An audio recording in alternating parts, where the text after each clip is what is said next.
amigos y amigas, jueces, juezas, magistrados y magistradas, además de los invitados profesionales del derecho que están aspirando a un cargo en la rama judicial y que nos han estado acompañando en este ciclo de conferencias de derechos humanos que ha sido precedida de unas charlas muy puntuales de ofimática con uno de los ingenieros de el CENDOG, que también fueron unas charlas espectaculares.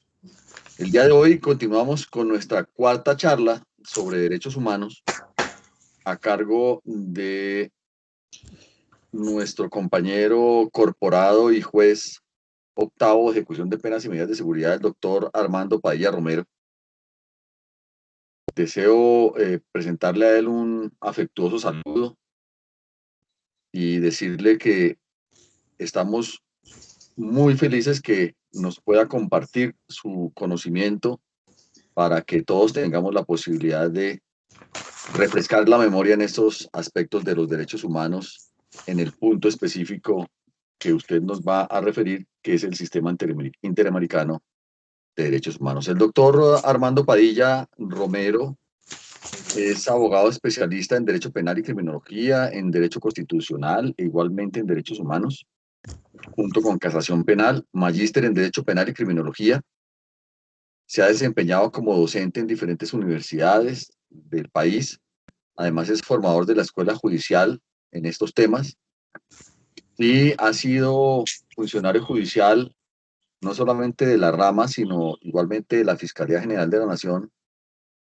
Y esto nos permite dar paso a la materia que nos concita el día de hoy, no sin antes expresarles a todos ustedes también nuestro agradecimiento por acompañarnos en este ciclo de conferencias. Hoy es el cuarto y penúltimo de los derechos humanos, del tema de derechos humanos. Le rogamos igualmente ya dentro del marco de el desarrollo de esta actividad que pues procuremos dejar siempre nuestros audios en silencio para que no hagamos interferencia a la charla. Y después de la conferencia se dará el espacio para las preguntas correspondientes, igualmente igualmente como los demás escenarios que hemos tenido hasta ahora de todas nuestras conferencias han sido debidamente grabados. Se les remitirá a los corporados a sus correos electrónicos el correspondiente archivo. De tal manera que pues presurosos habremos de comenzar, doctor Armando, con su conferencia. Nuevamente le agradecemos mucho. Al doctor José Anderson Beltrán Telles también un saludo especial como coordinador académico y coordinador de este ciclo de conferencias. Al doctor Hugo Alexander Ríos Garay también, que ha sido parte de este trabajo académico. Entonces, los dejo con el doctor Hugo Alexander, que va a ser el coordinador de esta charla para el día de hoy. Siga, doctor Hugo.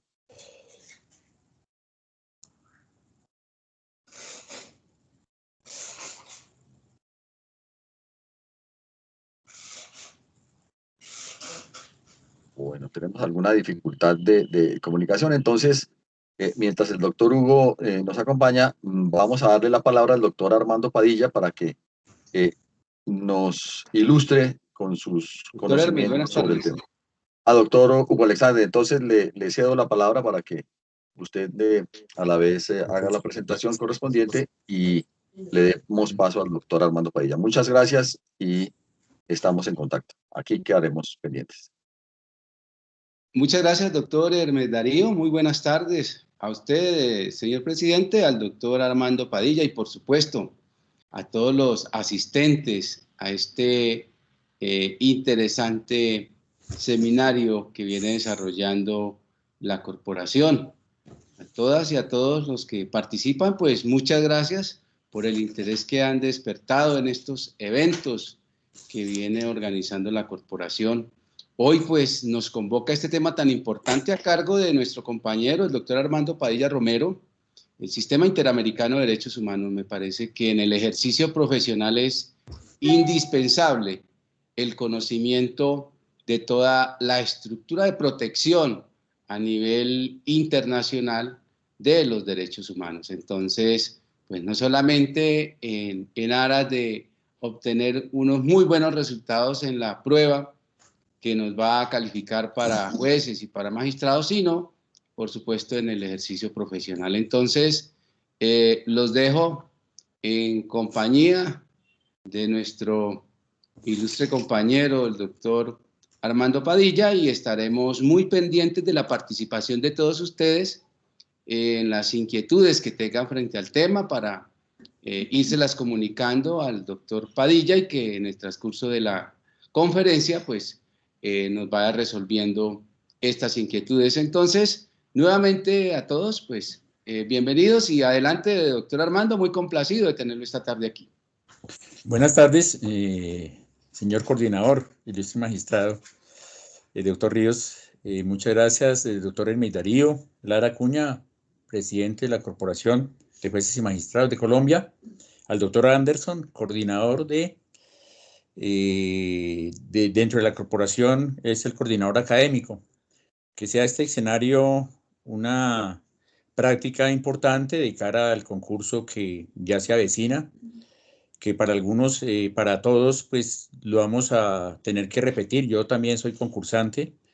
La expectativa que se tiene para ello es bastante buena.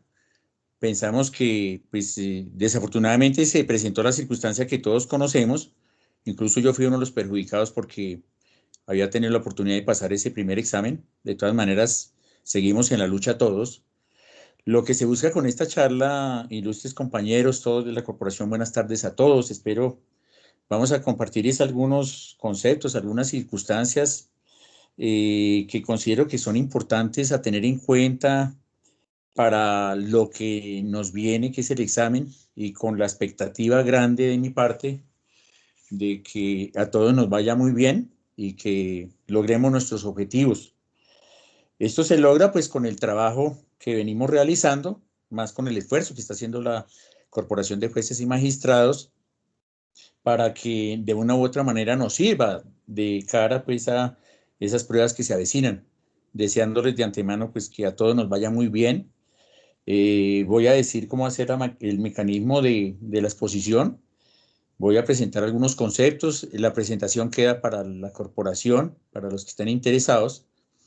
Y voy desarrollando los temas, haciendo algunos comentarios que considere procedentes en referencia con el tema que estemos tratando, algunos aspectos que considero son importantes que se conozcan, porque la parte obviamente teórica la tenemos, los tratados ahí están, tenemos que consultarlos, obviamente, sino que es como una charla orientadora de algunos puntos que considero que son importantes, pero en punto a lo que se pretende, que es que tengamos claridad en ciertos aspectos que nos van a servir muy seguramente para el día de esa prueba, que va a ser fructífera para todos nosotros, y así lo espero. Y es mi gran deseo para todos, la verdad. Por eso es compartir algunos conceptos, se trata de eso, aprovechando algunas circunstancias, como es haber trabajado junto con el señor presidente de la corporación en la Unidad Nacional de Derechos Humanos de la Fiscalía General de la Nación, donde pues obviamente que fuera el aspecto teórico, pues también se practica y se conocen muchos aspectos que a veces no se conocen. Entonces dar algunos tipsitos que nos pueden servir y que considero, itero, nuevamente, son importantes para lo que se nos avecina. La temática la voy a desarrollar, primero a presentar una temática general del sistema universal, luego el sistema interamericano, presentando algunos documentos que son importantes a tener en cuenta, algunos tipsitos, y nos adentramos luego a lo que es la Comisión Interamericana de Derechos Humanos, la Corte Interamericana de Derechos Humanos, y se darán algunos aspectos jurisprudenciales con base en un trabajo que presentó un magistrado actual de la Corte Interamericana, el doctor McGregor, y finalizaré con algunos puntos que también referentes al caso Petro, muy puntuales, porque en relación con eso sí, desde ya los invito a que tenemos que, pues obviamente, leer esos documentos. Aquí se van a hacer algunas pautas generales que no nos exime de que tengamos, obviamente, que hacer ese estudio más sistemático de la cuestión. En la parte final les pido el favor, el doctor Ríos, tuve presente algunas circunstancias, pero para efectos de que no haya en el transcurso de la conferencia ninguna situación de distracción, que voy a hacer la exposición como la tengo planeada, y ya al final de la misma, pues se abrirá un espacio, unos 20 minutos, media hora tengo entendido, pues si tenemos que seguir, seguimos, no hay ningún inconveniente de mi parte, para las preguntas. Entonces, en este momento no, entre otras cosas, pues para esas cuestiones técnicas, bueno, tengo algunas falencias, ya casi me pensiono y hubo muchas cosas que nunca aprendí bien, pero entonces ya al final sí se dará un tiempo para las preguntas que yo coordinaré con el doctor Anderson y con el doctor Hermes Darío, el doctor Ríos, para efectos de que se pueda solventar las mismas si estoy en esa capacidad o si no, por lo menos me comprometería a buscar la respuesta para ponerla de presente. Ya entrando pues en materia de exposición. Doctor Armando. Sí, sí, doctor. Entonces voy a tomar nota durante el transcurso de la charla, voy a tomar nota de las inquietudes y al final entonces voy a servir de vocero de bueno, doctor, correcto. Estas inquietudes. Adelante, doctor Armando. Muchas gracias, doctor. Entonces, ya entrando en materia. Ya. Vamos a iniciar la charla con, mira, un momentico, vamos a mover aquí la presentación. Ya. Inicialmente vamos a hablar someramente, obviamente ustedes entenderán que un seminario sobre el Sistema Interamericano de Derechos Humanos ocupa un semestre completo en la Universidad Nacional, lo que verán que es algo comprimido, pero que de una u otra manera nos va a recordar muchos conceptos que son importantes para efectos de nuestra materia. Ese Sistema Universal de Derechos Humanos establece las normas para la protección, garantía y fomento de los derechos humanos en todo el mundo. Encontramos la Carta de las Naciones Unidas de 1945, Carta de San Francisco, California, que es puntual en el tema de los derechos humanos, guía a toda la humanidad sobre ese particular. Encontramos también esa Declaración Universal de los Derechos Humanos de 1948, que como un dato curioso y a tener en cuenta, pues primero fue la Declaración Americana de Derechos y Deberes del Hombre, que la misma Declaración Universal de los Derechos Humanos, unos meses, recordemos que eso fue en el mes de abril, la Declaración Americana de Derechos Humanos, mientras que la Declaración Universal fue en el mes de diciembre, ambos del año 48. Hay unos instrumentos generales que conocemos como los pactos internacionales, tanto de derechos civiles y políticos, como de derechos sociales, culturales, también los dos del año 66, y hay unos protocolos. Esos protocolos facultativos, hay uno relacionado con la abolición de la pena de muerte, entre otros. Hay unos instrumentos ya más particulares, pero también a nivel general, como es la Convención de los Derechos del Niño, otra Convención de Personas con Discapacidad, otra contra la tortura, maltratos crueles, una Convención contra los maltratos crueles, inhumanos y degradantes, todo lo relacionado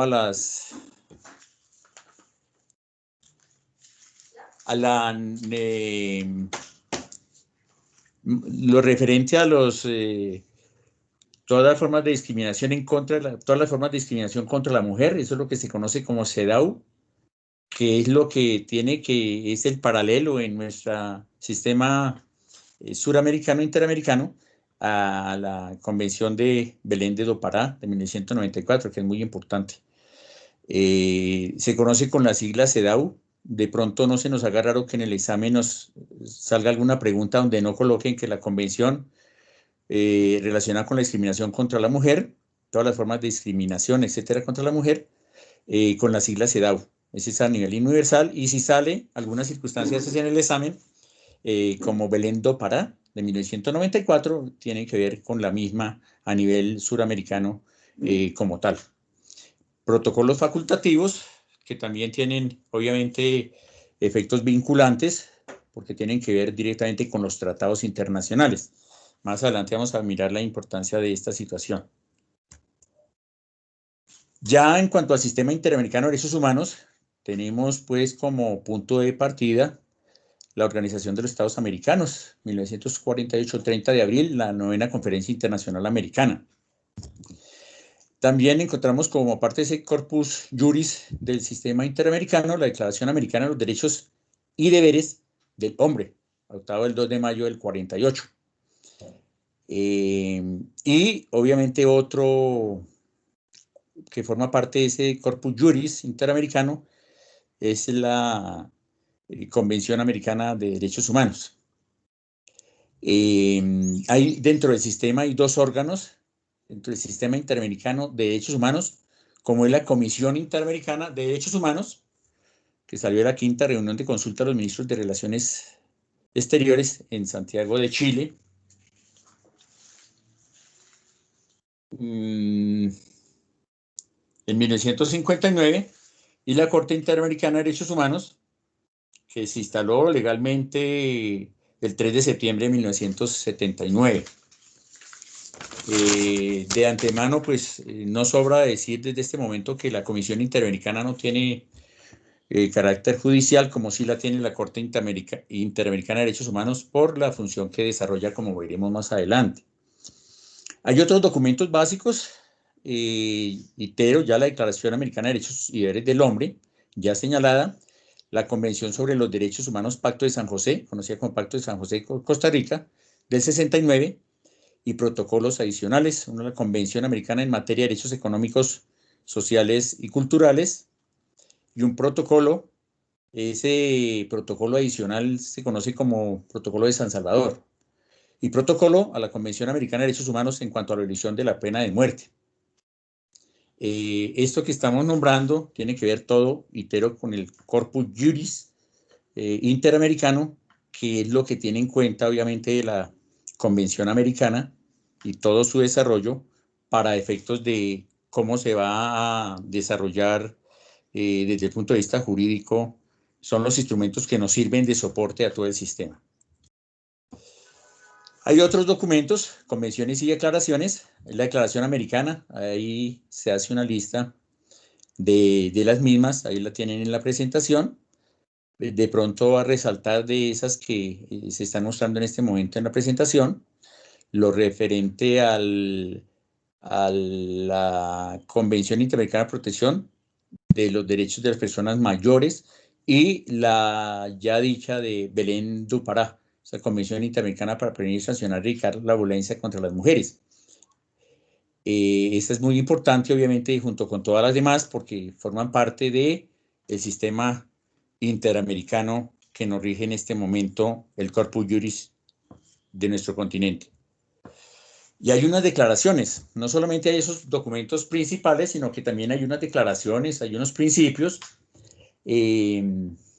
como son los que allí se están mostrando: derechos de los pueblos indígenas, Declaración de los Principios de Libertad de Expresión, de gran importancia, queridos compañeros.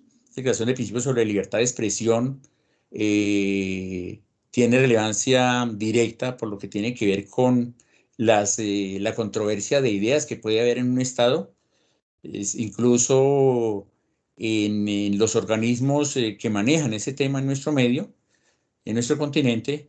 Para ello queda claro de que tiene gran relevancia, teniendo en cuenta que es una expresión de las personas en varias connotaciones, como vamos a ver más adelante, y que tiene que ver con la democracia. Si no hay controversia, si no se permite la expresión de ideas que no sean la mayoría, etcétera, pues muy seguramente el sistema democrático habrían falencias porque no habría contradicción de ideas, etcétera, y de ahí la gran importancia de todo lo que tiene que ver con la libertad de expresión. Vamos a ver más adelante algunas circunstancias específicas sobre el tema. Incluso fue una comisionada en la Comisión Interamericana de Derechos Humanos, una colombiana, actualmente decana de Derecho de la Universidad de los Andes, una gran jurista, no recuerdo el nombre en este momento, se me escapa, que formó parte de esa comisión. Fue relatora incluso de la Comisión de la Libertad de Expresión, etc. Y esos principios también nos sirven para como guía orientador. Aquí sí hago un comentario especial por lo siguiente. En cuanto a las declaraciones y los principios, forman parte, tengamos muy en cuenta lo que se conoce, los estudiosos del derecho internacional, etcétera, y de los derechos humanos, como soft law. Soft law quiere decir derecho blando, que tiene relevancia directa también, junto con los mecanismos directos, con los mecanismos convencionales, pero que se le llama derecho blando porque en punto a la obligatoriedad, etcétera, se dice que no tiene la misma consistencia que lo tienen las convenciones. La razón es muy obvia, porque toda convención se trata de una declaración de voluntad de los estados, lo que genera esas obligaciones para los estados signantes de esos convenios. Entonces ahí es donde los críticos del derecho internacional que dicen que los estados pierden soberanía, no la observo por ningún lado, porque por eso es que los estados dan el convencimiento, el consentimiento para suscribir los documentos, los tratados, por eso es que resulta obligatorio para ellos. Y ya cuando pues no están de acuerdo con alguna circunstancia y todo, pueden hacer reservas a esos documentos, obviamente que es tema del derecho internacional, pero en lo que a nosotros compete es para ver la relevancia que tienen tales convenios internacionales. Pero igualmente esas declaraciones, como son más de carácter unilateral, no de todos los miembros de la comunidad que han expresado su consentimiento, sino son declaraciones o principios que establecen los mismos organismos internacionales, pero donde no ha habido, pues, no son tratados, pues, para que me entiendan. Entonces, eso forma parte de lo que se llama soft law, que es diferente al hard law, que es el derecho ya convencional, el derecho que tiene toda la obligatoriedad y la vinculación, es vinculante para todos los efectos legales. Entonces, obviamente que esta circunstancia del soft law, el derecho blando, ha tenido mucha relevancia en este momento en los estudios jurídicos, porque en cuanto a la obligatoriedad y cómo se demandan los mismos, ¿no? Pero en lo que a nosotros compete, debemos es de conocer que también resultan pues vinculantes como criterio orientador, incluso para los organismos internacionales, Corte Interamericana, la misma Corte Constitucional Colombiana, porque de una u otra manera nos sirven de orientación sobre los temas de derechos humanos. Podemos aplicarlos nosotros, obviamente, junto con los tratados y convenios internacionales, vía artículo 93, bloque de constitucionalidad. Entonces, por eso es importante también que los conozcamos. Ya en cuanto a los organismos directamente relacionados con los derechos humanos, encontramos una Comisión Interamericana de Derechos Humanos, algunos puntos especiales que de pronto nos pueden salir del examen, es que se componen de 7 miembros, elegidos por la Asamblea General de la Organización de Listas que proponen los Estados miembros. Para periodo de 4 años sí pueden ser reelegidos por una sola vez. La sede es en Washington. De pronto un comentario muy concreto sobre este punto es que tanto para la elección de los comisionados como para la elección de los jueces de la Corte Interamericana de Derechos Humanos, es claro que los estados postulan a la Asamblea General de la organización, postulan candidatos. En los mismos reglamentos está que pueden designar hasta 3 personas. Ayer tuve la oportunidad de hablar con el doctor Alirio Uribe Muñoz, conocedor de este tema, como nadie, toda vez que forma parte de una ONG muy importante en este país, como el colectivo de abogados Alvear Restrepo, y quien me absolvió algunas inquietudes que también tenía. Y queda claro es que sí, efectivamente, cada estado puede plantear 3 candidatos. Y si llega a plantear 3 candidatos o una terna, ya por los reglamentos se tiene claro que uno de ellos debe ser de otro estado, que no es obligatorio. Hay estados que no presentan candidatos, me comentaba, sino que hacen como coaliciones para que salga el candidato de uno de los países amigos. Y si plantea 3 el estado, uno de ellos tiene que ser de otro estado, no del mismo. Y si plantea menos, pues debe ser del estado o incluso puede plantear un candidato de otro estado. Eso está dentro de los reglamentos. En cuanto a la Corte Interamericana, ya es de carácter judicial. Ya tiene esa autonomía, objetivo es aplicar e interpretar la Convención Americana. Y no solo interpretar la Convención Americana, sino todo el corpus juris a los que ya se ha hecho referencia en otra de las presentaciones que se hizo anteriormente, que ya las pasé, porque es el corpus juris y es para interpretar esa Convención Americana y da luces, ¿no? Por teniendo en cuenta pues las funciones que vamos a ver más adelante. Se compone también de 7 miembros nacionales de los Estados miembros de la OEA. Son elegidos por un periodo de 6 años y podrán ser reelegidos por una sola vez. La sede es en San José de Costa Rica. Es importante pues que conozcamos la composición y todo, que no sabemos, de pronto nos puede salir en el examen un aspecto relacionado con esa situación específica. De pronto se me olvidó comentarles que estas personas que son elegidas a título personal, no están representando al Estado, sino representan a toda la agremiación. Entonces, no es que porque sea colombiano, entonces que va a tener algunas circunstancias que está representando al país absolutamente, por favor, para que lo tengamos en cuenta. Sino son personales y no representan al Estado. La Comisión Interamericana tiene unas funciones, están establecidas también en esos mecanismos, en esos tratados de los que ya he hecho referencias, que es promover la observancia de la defensa de los derechos humanos. Tiene unas funciones, analiza e investiga peticiones individuales,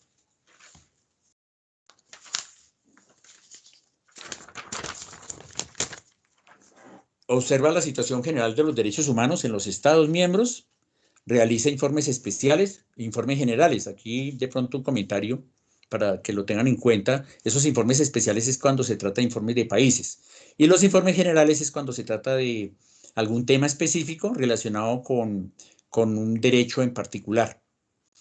Pero son informes especiales cuando tienen que ver con determinado estado. Y para llegar, ¿cómo se llega a estos informes? Pues obviamente que con la visita que se hace a los países.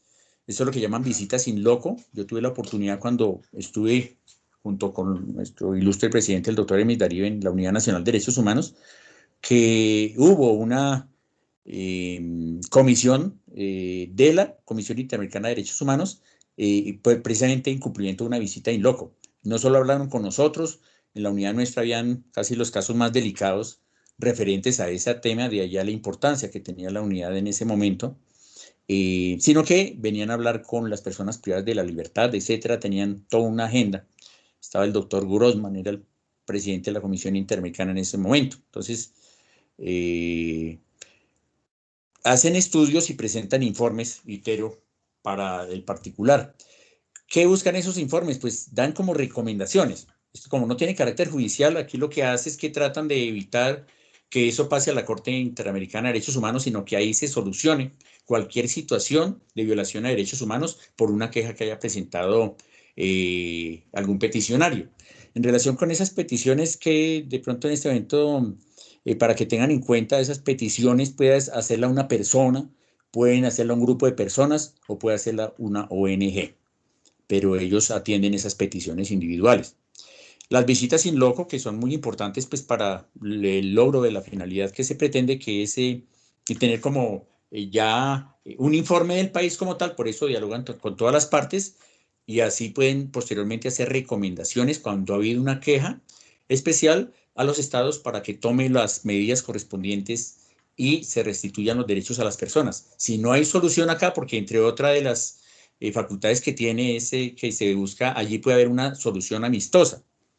En esa solución amistosa, obviamente, que se tendría en cuenta pues, la postura de de los estados y el particular, pero se hace es allí. Si no hay ahí la solución amistosa en ese estadio de la Convención Americana, de la Comisión Interamericana, perdón, de Derechos Humanos, el paso a seguir es que pasa a la Corte Interamericana, porque algo que nos debe quedar claro desde este momento, señores, es que la Corte Interamericana de Derechos Humanos no se puede llevar un caso directamente. Entonces, uno le da esta risa cuando escucha que las personas que no conocen del tema muchas veces dicen que cuando se está violando un derecho humano aquí, que inmediatamente me voy para la Corte Interamericana a colocar la queja respectiva, cuando nunca llega un caso directamente a la Corte Interamericana, sino que tiene que ser por intermediación de la Comisión Interamericana de Derechos Humanos, diferente a lo que ocurre en el sistema europeo, que el sistema europeo, obviamente, sí llegan directamente los casos allí. Aquí hay una Comisión Interamericana que es como un filtro, pero ningún caso puede llegar allá. También las visitas recomienda a los estados adoptar las medidas, todo tendiente a que no se desconozcan los derechos humanos de ese corpus juris ya puesto de presente. Tiene otras funciones, hace seminarios, visitas, conferencias, etcétera, decreta medidas cautelares. Algo importante que debemos tenerlo en cuenta porque nos puede salir en el examen, doctores, es que todo lo que tiene que ver con esas medidas cautelares, cuando escuchen ustedes medidas cautelares, es Comisión Interamericana de Derechos Humanos. Cuando obren medidas provisionales, es Corte Interamericana de Derechos Humanos.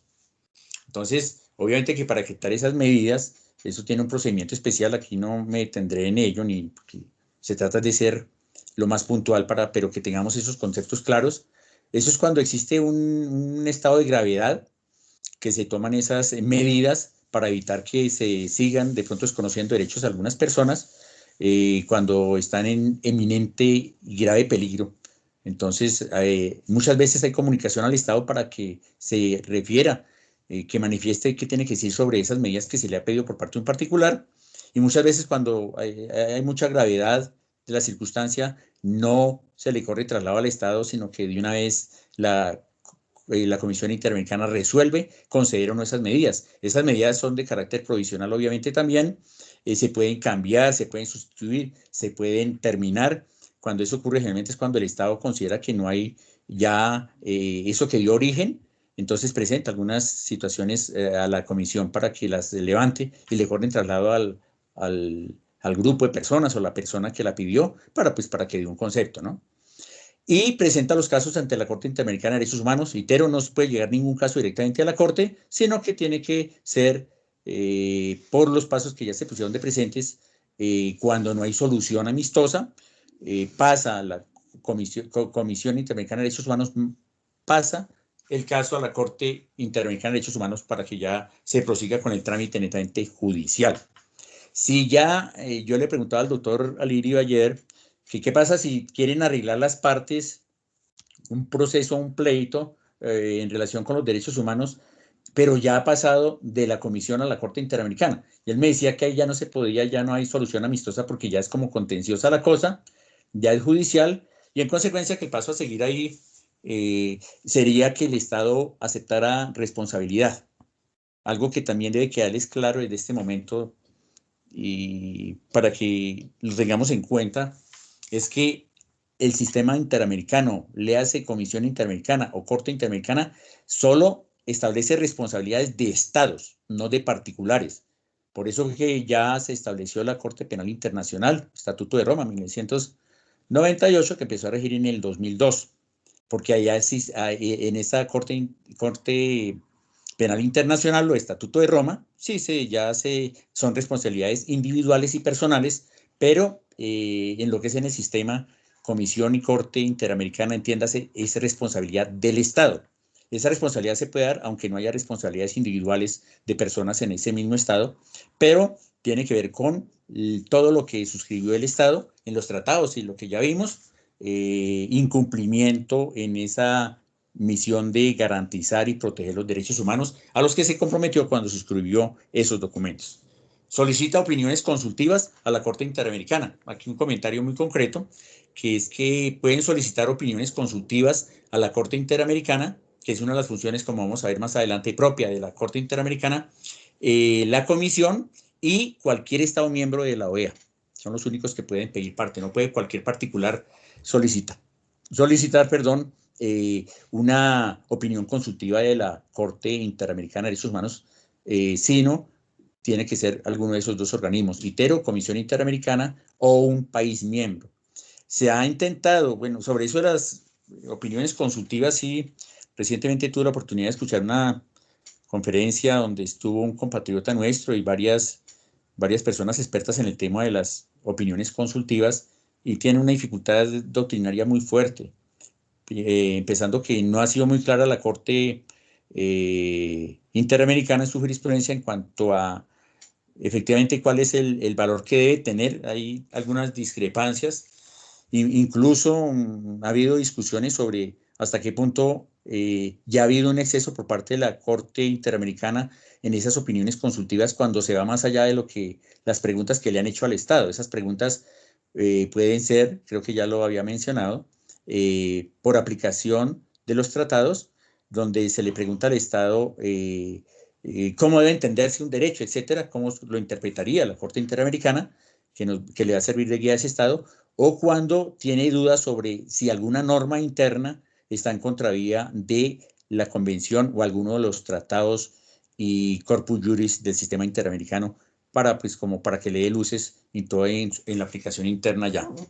Entonces, no hay claridad, pero si en un examen nos saliera algo relacionado a que si las opiniones consultivas resultan vinculantes, se diría que, o yo contestaría, pensaría que podría uno decir que sí, son vinculantes, pero en tema específico del control de convencionalidad o el tema de la convencionalidad, que es otro tema muy complejo, que tengo entendido que aquí se va a hablar del mismo, por eso no me adentro en el mismo en este momento.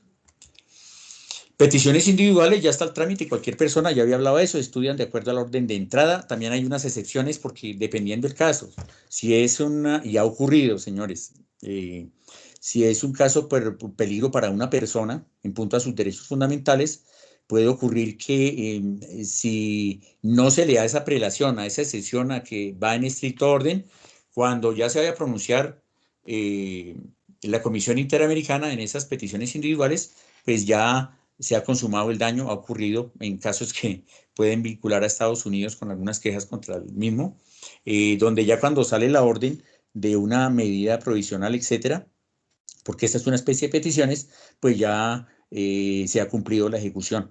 Tiene que ver con el tema de la prohibición de la pena capital, que más adelante vamos a hacer referencia al mismo. Y lo mismo si el Estado manifiesta la intención de una solución amistosa, pues obviamente que se le puede dar prelación. Claro que teóricamente se dan muchas cosas, pero en la práctica pues vemos que hay mucha congestión allá en el mismo sistema interamericano en cuanto a la requisitos de exigibilidad, agotamientos de la vía interna, que sea presentada dentro del término de los 6 meses y no haber iniciado un trámite ante otra instancia internacional. Creo que es muy clara esta situación. De todas maneras, como para resaltar únicamente que en cuanto al agotamiento de la vía interna, los requisitos específicos están señalados en el artículo 31 del reglamento. Un comentario genérico sobre el mismo en este momento sería de que si agotar la vía interna tiene excepciones, y las excepciones están porque no siempre se requiere ese agotamiento, sino se haría interminable de pronto acudir a un organismo internacional en tratándose de vulneración de derechos humanos. Entonces, ese agotamiento de la vía interna puede tener en que muchas veces no se pueden interponer los recursos, muchas veces no hay plena garantía del Estado para interponer esos recursos, o muchas veces no se permite que se agoten esos recursos en vía interna. Por lo menos una persona desaparecida pues no puede interponer obviamente un habeas corpus, como vamos a ver más adelante, etcétera. Y lo mismo que por la misma situación, es que el tema de los derechos humanos, señores, es muy complejo, es muy sensible para el Estado. Entonces, muchas veces vemos que cuando se trata de una vulneración de un derecho humano, incluso peligra la vida de los mismos abogados. Por eso muchas veces ni siquiera se presentan, porque hay mucho temor de la comunidad por las represalias que vaya a haber. Entonces, en eso sí, obviamente que en esas peticiones, cuando se pide ese presupuesto de admisibilidad, Entonces, la comisión pues tiene que tener en cuenta esos aspectos de por qué efectivamente no se agotaron esos recursos. Que sea presentada entre los últimos 6 meses, pues es si hay una sentencia, donde se consideran verbi gracia vulnerado el derecho al debido proceso, y ya hay un pronunciamiento del Estado donde se desconocieron garantías fundamentales que así lo consideran los peticionarios. Obviamente que sí tiene que tener 6 meses contados desde que se produjo la providencia. No se dará en todos los casos porque hay uno de los casos que para agotar la vía interna, que es que no se resuelven oportunamente. Ese es en punto al tema del plazo razonable. Si no se pronuncia el Estado, pues también yo consideraría que esa fue la situación por la cual Gustavo Petro pudo acudir a esa instancia interamericana, debido a que no le resolvían de manera oportuna, pues todas las inquietudes jurídicas que tenía en punto a la vulneración de sus derechos que finalmente le fueron al fin reconocidos por la Corte Interamericana en fallo de julio del año pasado, como todos ustedes ya deben conocer.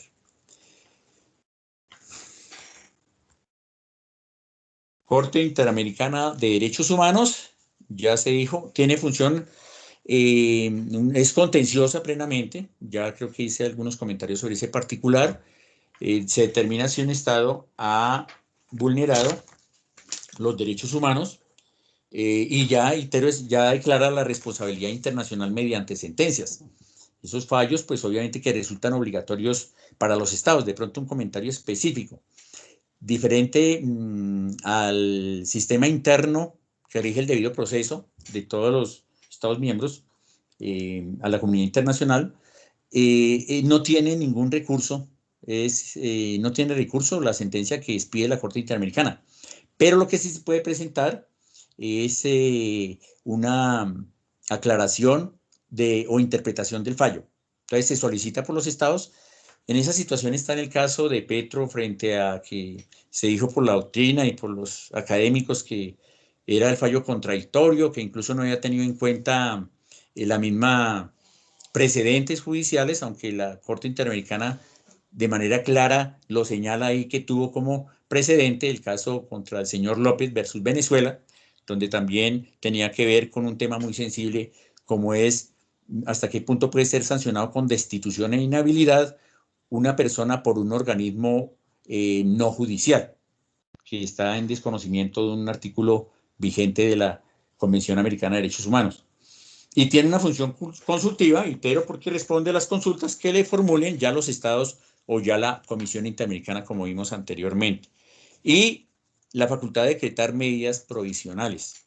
Nosotros ya vimos que esas medidas provisionales, de pronto una acotación adicional, es que esas medidas provisionales puede decretarlas la Corte Interamericana, aunque el caso no haya llegado a conocimiento de la Corte. Entonces, algo que también puede pronto salir alguna circunstancia de estas en el examen. Entonces, bueno, que tengamos conocimiento de que incluso no esté ya en la etapa contenciosa, puede la Corte Interamericana, cuando se amerita la necesidad, por la urgencia del caso, decretar esas medidas provisionales, sin que el caso esté aún en la parte contenciosa. Facultad que también adopta medidas especiales, pues obviamente para proteger esos derechos fundamentales de las personas. Corte Interamericana de Derechos Humanos, el punto de la reparación es muy importante.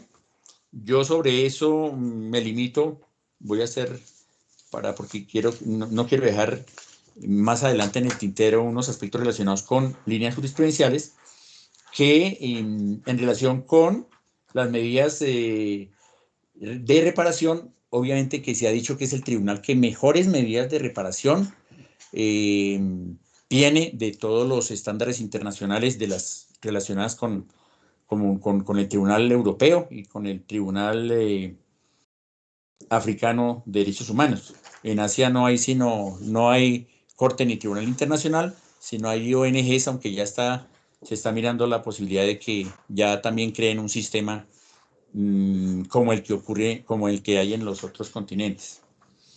Hay unas medidas de restitución, ahí en la presentación están los ejemplos que se da. Hay unas medidas de rehabilitación, eso se da cuando se producen por lo menos afectaciones a la salud, etcétera, tratamientos completos, etcétera, que sean las personas que han sido víctimas de vulneración a derechos humanos. Discúlpenme.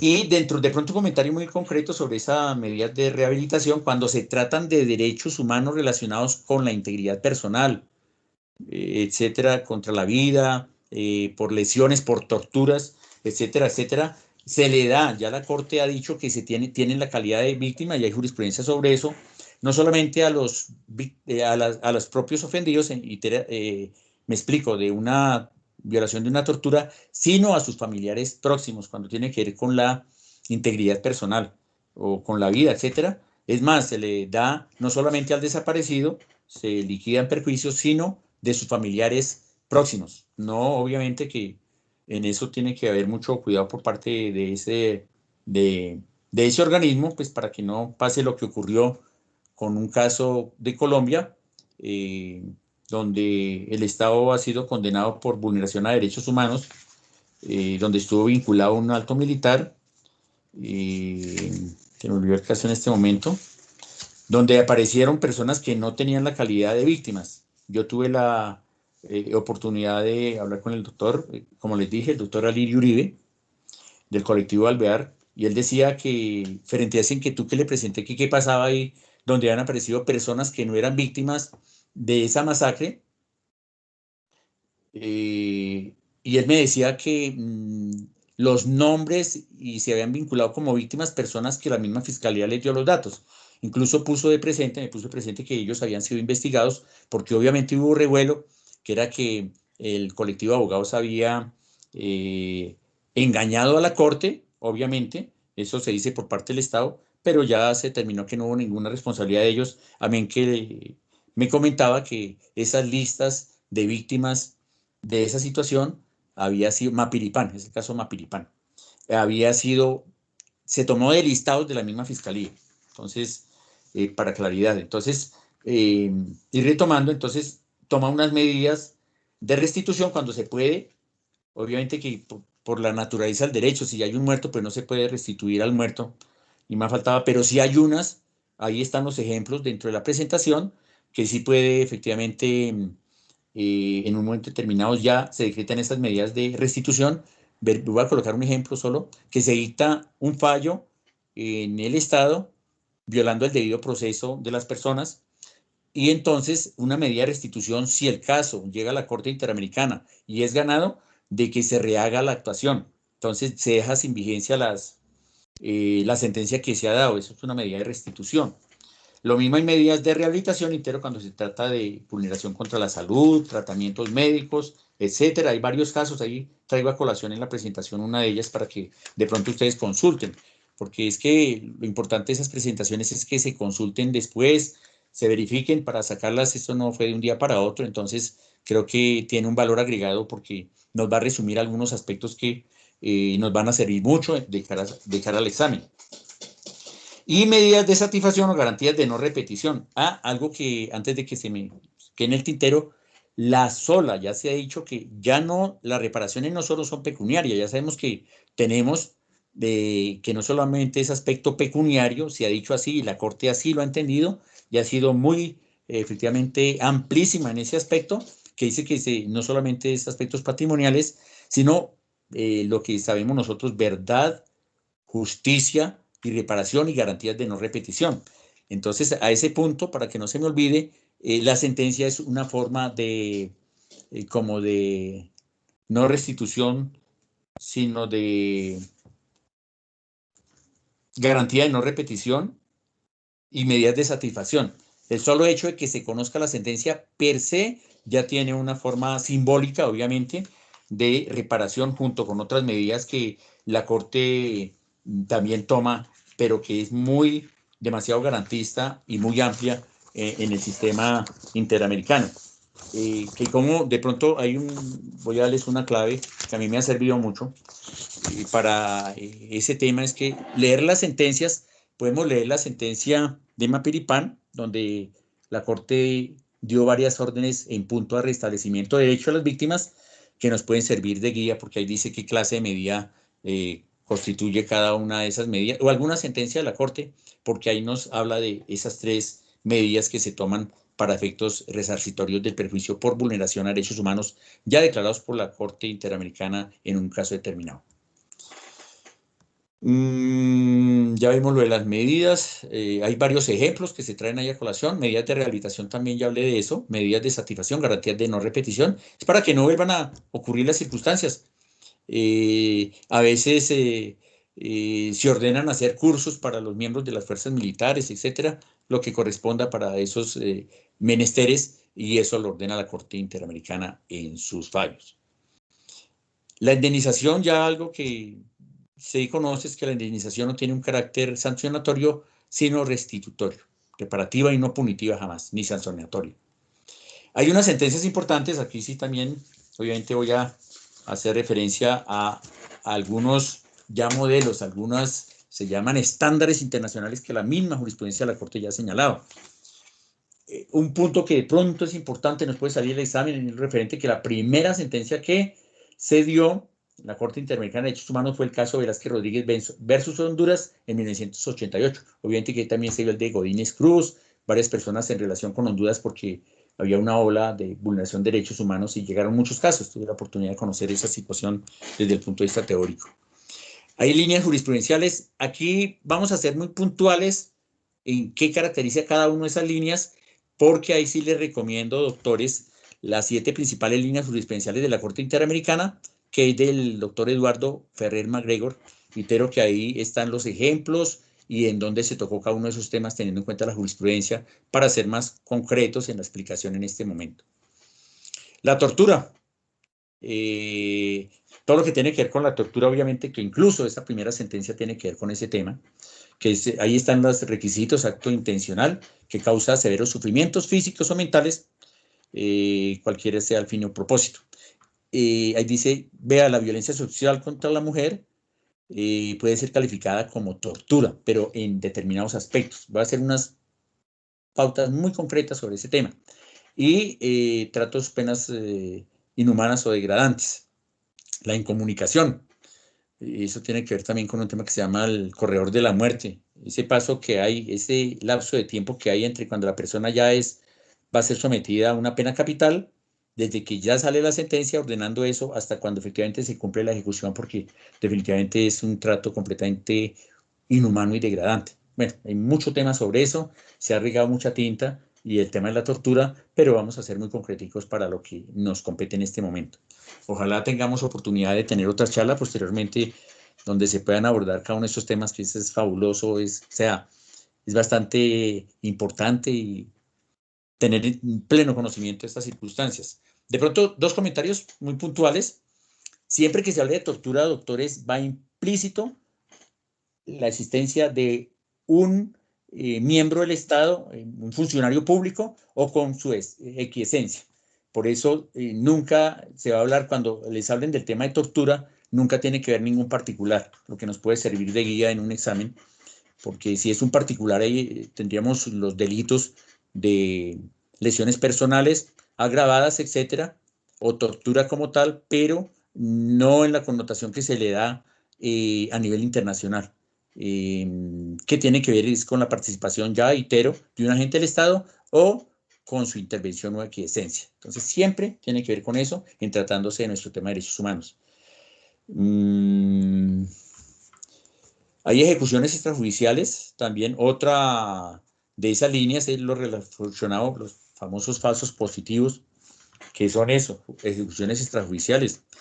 Hay unos elementos que ha señalado la jurisprudencia, ahí los traigo a colación, y ahí obviamente toca el tema del uso legítimo de las armas letales, que tienen una interpretación obviamente restrictiva, tiene que atender a unos principios que allí se señalan, y tiene que darse pautas claras por parte del Estado, porque tiene que ser la última instancia. O sea, hay unos aspectos muy complejos que se dan ahí en relación con cuando, para evitar precisamente esas ejecuciones extrajudiciales, para evitar esos falsos positivos, etcétera.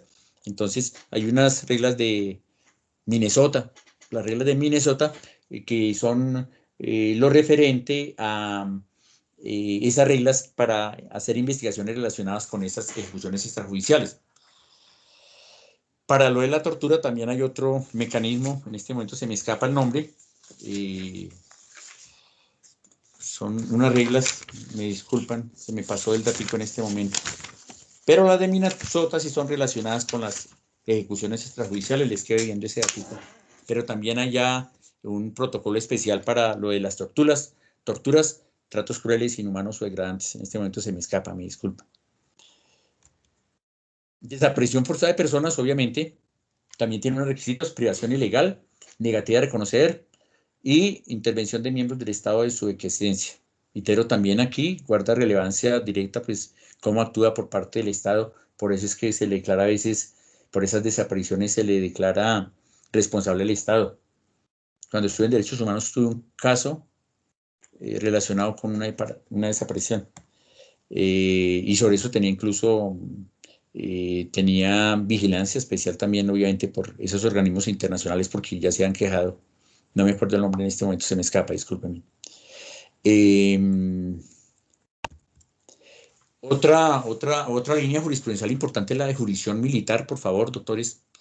Eso sí, el fuero militar es muy restringido. En este momento ya es claro y a nivel internacional ya está establecido claramente que es de carácter restrictivo y excepcional, y tiene que ver es con la funcionabilidad del miembro de la fuerza pública, porque jamás, de los jamases, se puede entender no solamente que un tribunal militar juzgue a un particular, como ocurría en el estado de sitio, artículo 121 de la Constitución del 86, sino que es estrictamente cuando se trata de función militar.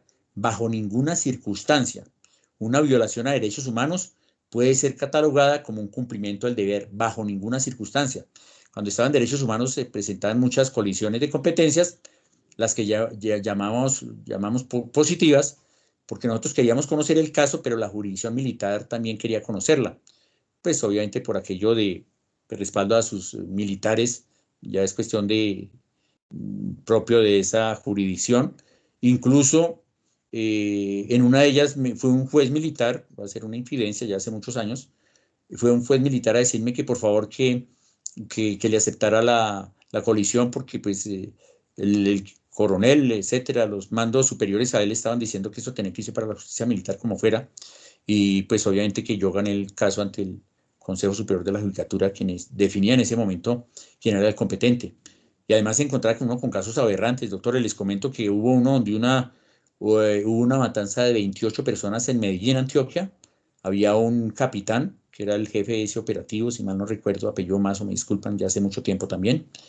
Y donde estaba claro que había sido una masacre para presentar falsos positivos. Ese caso no sé en qué pararía, pero cuando yo lo tuve en mi despacho, incluso allí se indagó sobre ese particular aspecto, y la jurisdicción militar, mira lo que había hecho.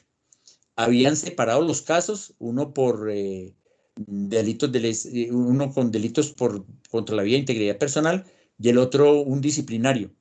Y los dos procesos ya estaban casi que, uno estaba ya archivado y el otro no había tenido ninguna figuración, cuando habían dictámenes periciales, doctores, donde decía que había sido un ataque casi que a leve, porque todos los disparos dentro del camión correspondiente, eso no lo dio, obviamente, una prueba pericial, estaban, cuando se estudia balística, de afuera hacia adentro, o sea que no había forma, iban 28 personas en un camión.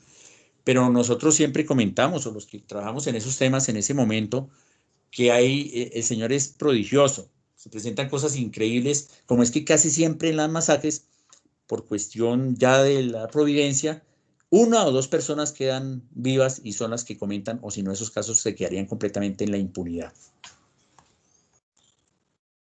Las leyes de amnistía, completamente prohibido. Esas leyes de punto final de la región americana que tanto impacto tuvo, hablamos de décadas 70, 80, 90, esas leyes de amnistía y autoamnistía, que es cuando el mismo gobierno militar la decreta, o amnistía cuando el gobierno, así sea civil, la decreta, pero por presión de las fuerzas militares no va más. Ya no, ahí tenemos una sentencia donde se habla sobre ese particular de Barrios Altos contra Perú, y hay otras, Cantuta, etcétera.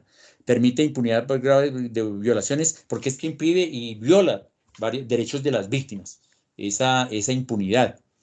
Y ya a nivel internacional, obviamente, que ojalá tengamos otra oportunidad de hablar sobre jurisprudencia de esos temas, porque esa impunidad a nivel de la Corte Interamericana se tiene cuando no se hace la investigación, sanción y efectivamente condena y captura a los responsables. Eso es el estándar internacional. Cuando no se dan esos elementos, se considera que hay impunidad desde el punto de vista del derecho internacional y porque se desconocen derechos de las víctimas. Así que las leyes de amnistía obviamente son nulas ab initio. Claro que ha habido un par de casos en la Corte Interamericana, no uno, que tenga conocimiento en este momento, se me escapa el nombre exactamente el caso, pero donde también se declaró la responsabilidad de Estado por parte de la Corte Interamericana de Derechos Humanos, pero no decretó, no dejó sin vigencia la ley de amnistía que se había decretado en ese Estado. Parece que fue, no recuerdo en este momento, discúlpenme. Otro de las líneas jurisprudenciales es responsabilidad ulteriores por exceso en el ejercicio de la libertad de expresión. De por Dios, es de lo más importante esa protección y esas responsabilidades, porque puede ser un arma en contra de aquellos que no opinamos como lo piensa el gobierno. Entonces pueden haber muchas represalias y todo en punto a esa circunstancia.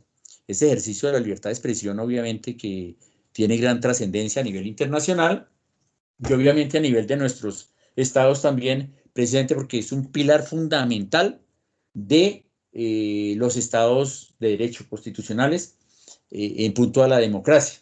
Obviamente que esa democracia que hablaban los tratados anteriores, los tratados que ya he hecho referencia y en esa época, pues es que tenemos que tener en cuenta el espacio temporal de los mismos, porque ya eso que solo se hablaba en ese momento de democracia representativa.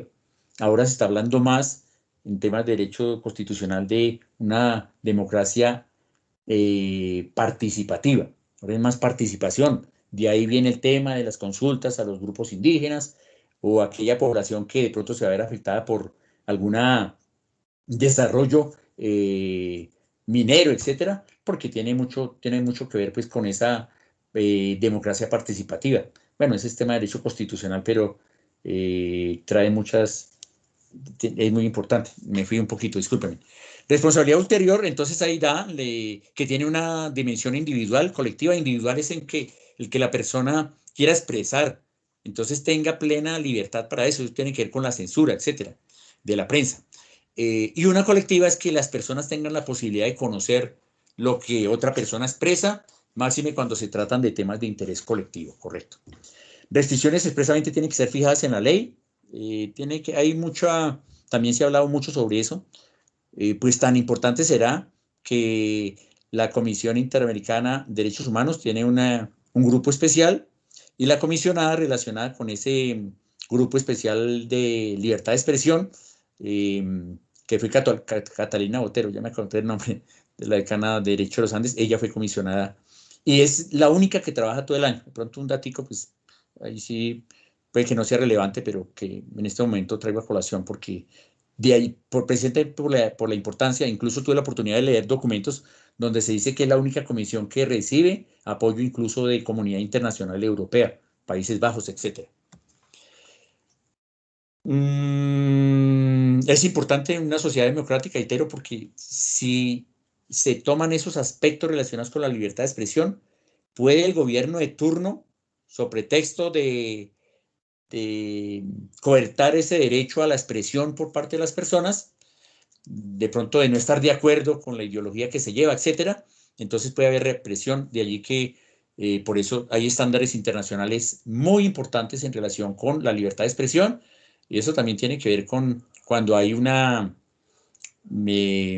el derecho a la intimidad, obviamente, y el derecho a la información. Eso ahí sí viene la ponderación de que habla Robert Alexi, etcétera. Bueno, esos son otros temas que en este momento no vienen al caso.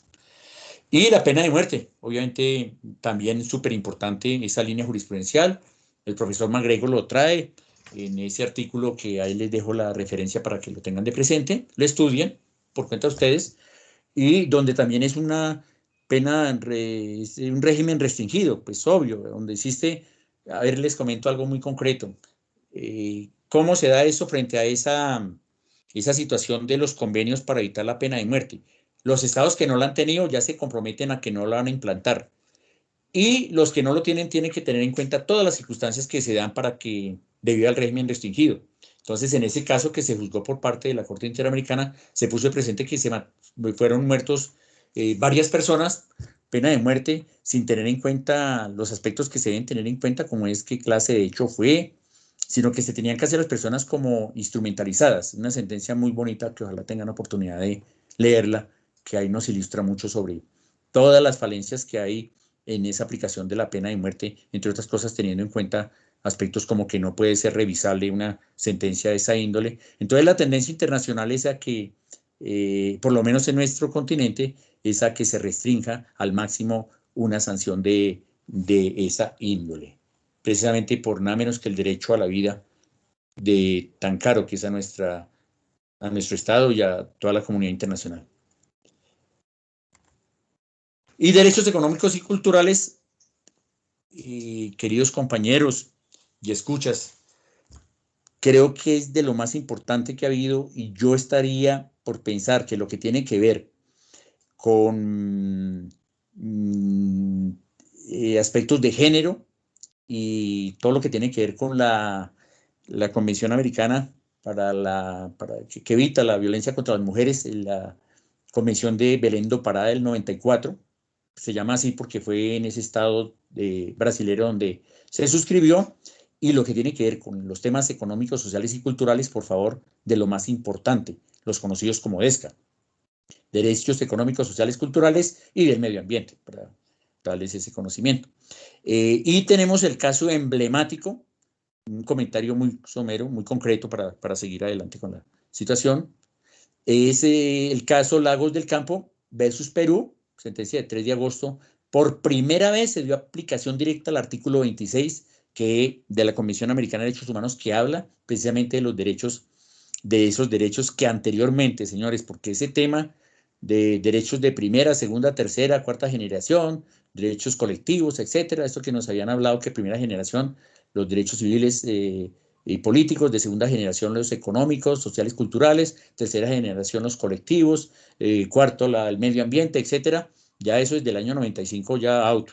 De pronto se utiliza para temas académicos, pero ya no tiene pues ninguna relevancia, máxime con este pronunciamiento, donde también se hace referencia precisamente a que ya no hay distinción entre derechos económicos, sociales y culturales frente a los derechos políticos más de orden libertario, etcétera. Entonces, de ahí la importancia, por favor, esta sentencia sí le recomendaría que la conozcan. Yo hace poquito en una tutela que tuve, donde el Estado, yo consideré que se le estaban vulnerando derechos humanos de los campesinos, tuve la oportunidad de hacer referencia a ese tema, una sentencia que gracias a Dios pues he recibido buenos comentarios por parte de la academia. No sé cómo la reciba el Estado, está en segunda instancia, pero donde puse presente precisamente ese caso Lagos del Campo versus Perú. Señores jueces, apliquemos el bloque de constitucionalidad, nombremos en nuestras providencias esas sentencias que son convencionales y que tienen que ver con el desarrollo de los derechos humanos. No nos dé miedo a hacer eso. Yo en esa sentencia hice referencia a ese caso y hice referencia al olvido en que han estado esas poblaciones campesinas frente al Estado, aún con todo lo que se suscribió en el Tratado de Paz. Porque la importancia es que se dio aplicación al artículo 26. Además de eso, de esa sentencia, también hay una opinión consultiva que es la número 23, por favor tomen nota, opinión consultiva número 23 del 17, que también se hace referencia ya al medio ambiente. Fue una solicitud colombiana. Como cosa curiosa, doctores, pues, digo yo curiosa entre comillas, es que precisamente un compatriota nuestro que forma parte de la Corte Interamericana de Derechos Humanos ha presentado su voto en el sentido de que no comparte que ya lo relacionado a esos derechos DESCA sean justiciables. Es un tema sobre el cual se ha derramado también mucha tinta, pero que definitivamente ya se dio paso a raíz de esa sentencia en nuestro medio. Es que, doctores, ahorita ya ese antropocentrismo que teníamos y que el hombre es centro de todo ya no. Ya debido a los ecosistemas, ahora se habla de ecocentrismo, tiene que ver ecología, cuestiones de la tierra. No en vano ya se ha pronunciado incluso nuestras altas corporaciones sobre el derecho de los ríos. El río Atrato es prueba de ello, que ya hay una sentencia sobre ese particular.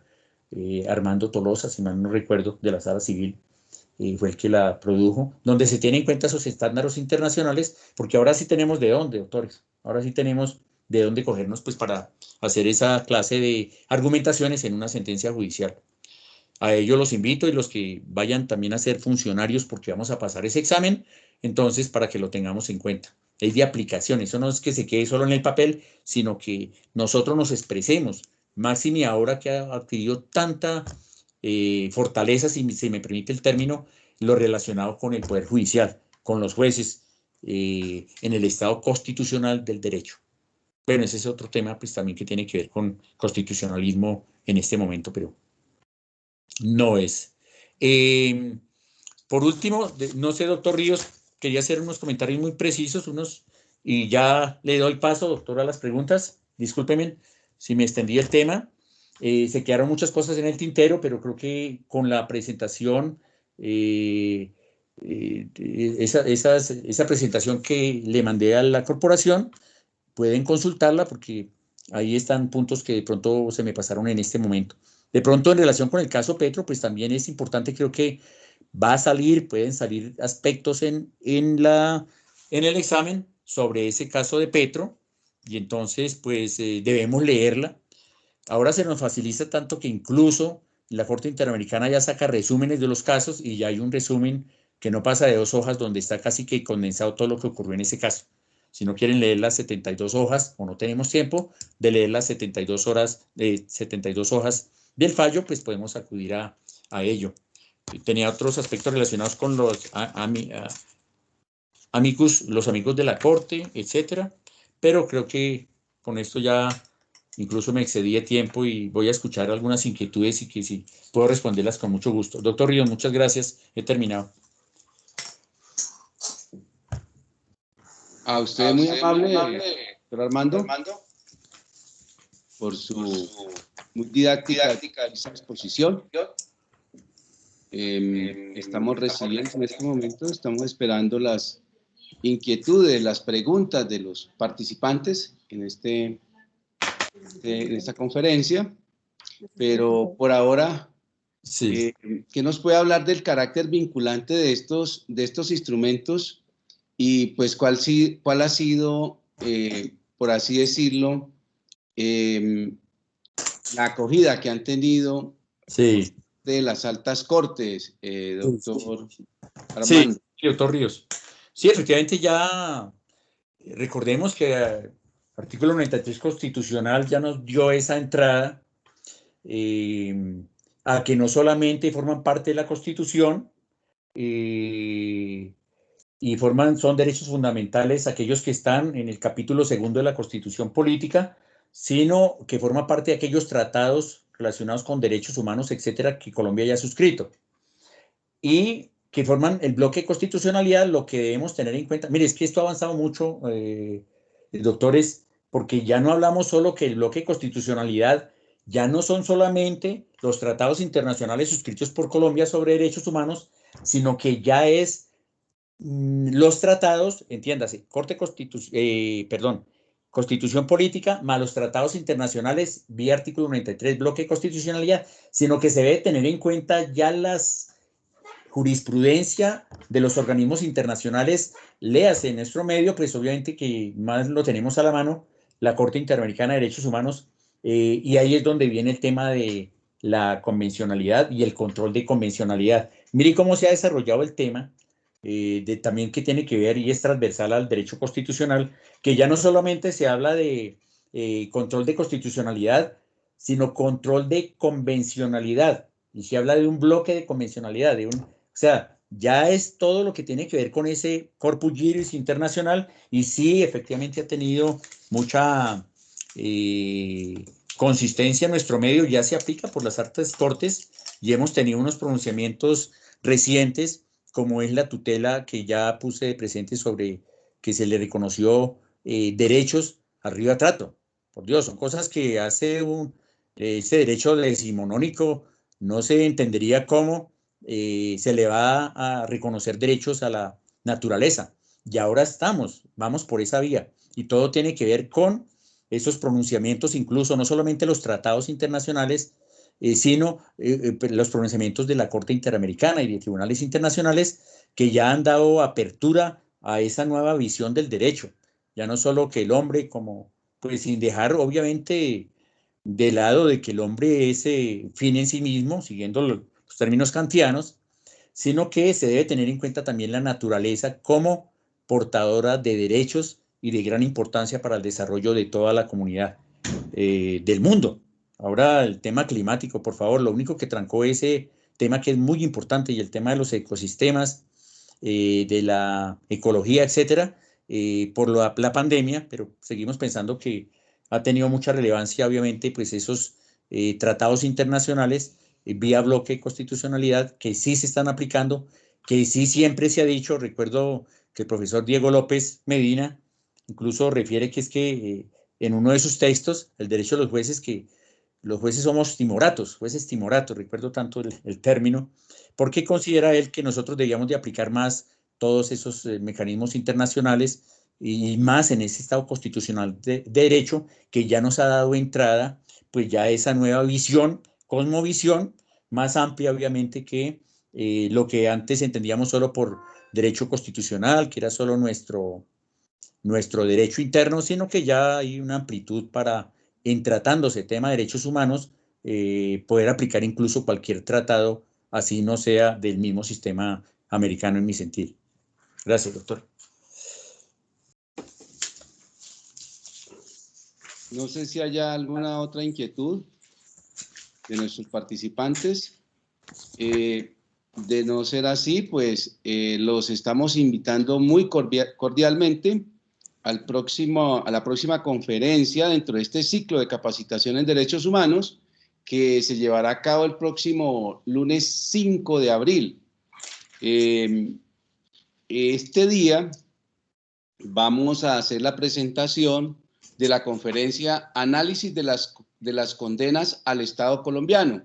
Esta conferencia estará a cargo del doctor René Moreno Alfonso y es complementaria a las que se han venido dando desde esta semana y consideramos muy importante. Entonces, quedan cordialmente invitados para el próximo lunes 5 de abril. Y adicionalmente, quiero invitarlos a afiliarse a la Corporación de Jueces y Magistrados.